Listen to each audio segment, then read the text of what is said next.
মানুষ বিবর্তনের গতিধারায় এই পৃথিবীর বুকে টিকে থাকা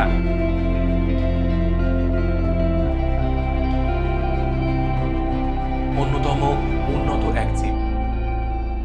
কালের ধারায় তৈরি হওয়া পুরুষ এবং নারী দুটি মানব সত্তা প্রজন্ম থেকে প্রজন্মান্তরে এগিয়ে নিয়ে চলেছে এই মানব গোষ্ঠীকে।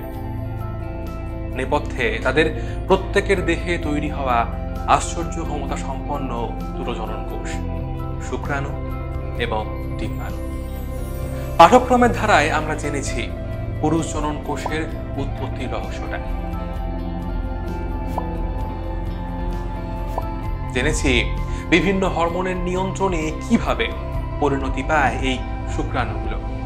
কিন্তু প্রশ্ন হলো, কি তাদের এই পরিণতির গঠন? কোন কোন বৈশিষ্ট্যগুলো ফুটে ওঠে এই ক্ষুদ্র গঠনটা? জানবো এই সমস্ত প্রশ্নের উত্তর আমাদের আজকের শুক্রাণুর গঠন সম্পর্কিত আলোচনা। পুরুষ জনন কোষ বা পরিণত শুক্রাণু আণুবীক্ষণিক গঠনে যার ছবিটা ছোট্ট একটা ব্যাঙাচির মতো, দৈর্ঘ্যে অতি ক্ষুদ্র, প্রায় 60 মাইক্রোমিটার হয়ে থাকে। এখন এই শুক্রাণুর আণুবীক্ষণিক গঠনকে পুঙ্খানুপুঙ্খভাবে পর্যবেক্ষণ করলে ধরা দেয় তার 4টে অংশ। প্রথম মস্তক অঞ্চল, দ্বিতীয় গ্রীবা অঞ্চল, তৃতীয় দেহ বা মধ্যখণ্ড এবং চতুর্থ বা অন্তিম অংশে রয়েছে এর লেজ। আজকে আলোচনার পথে এগিয়ে আমরা এই শুক্রাণুর প্রত্যেকটা অংশের গঠন বিস্তারিতভাবে জেনে নেব। সেই সূত্রে প্রথমেই আসবে এর মস্তক অঞ্চলের কথা। একটা পরিণত শুক্রাণুর অগ্রভাগে চ্যাপ্টা ডিম্বাকৃতি অংশটি হলো মস্তক, যার দৈর্ঘ্য হয়ে থাকে প্রায় 5 মাইক্রোমিটার এবং প্রস্থ 3 মাইক্রোমিটারের কাছাকাছি। এখন এই মস্তক অঞ্চলের গঠনে রয়েছে নিচের দিকে অবস্থিত নিউক্লিয়াস এবং তার উপরে অবস্থিত অ্যাক্রোজোম।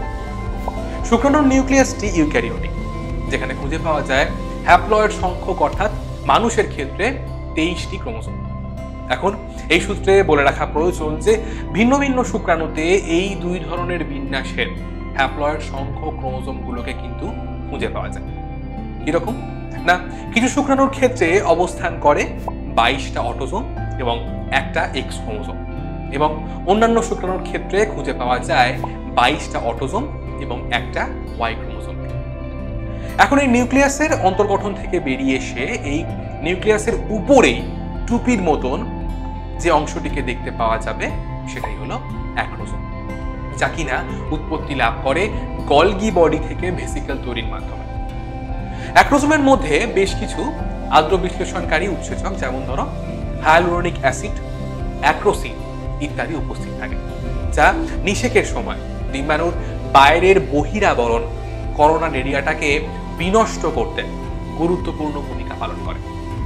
এখন মস্তকের পর পৌঁছে যাব শুক্রাণুর গ্রীবা অংশের কাছে।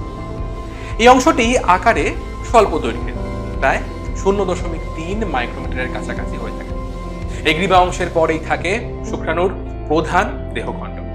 এখন এই অঞ্চলটিকে ভালোভাবে পর্যবেক্ষণ করলে আমরা খুঁজে পাবো এখানে উপস্থিত রয়েছে দুটো সেন্ট্রিওল। একটা সেন্ট্রিওল মস্তকের নিকটবর্তী অঞ্চলে অবস্থান করে, তাকে বলা হয় প্রক্সিমাল সেন্ট্রিওল, এবং অন্যটা দেহখণ্ডের দিকে উপস্থিত রয়েছে, যা ডিস্টাল সেন্ট্রিওল নামে পরিচিত।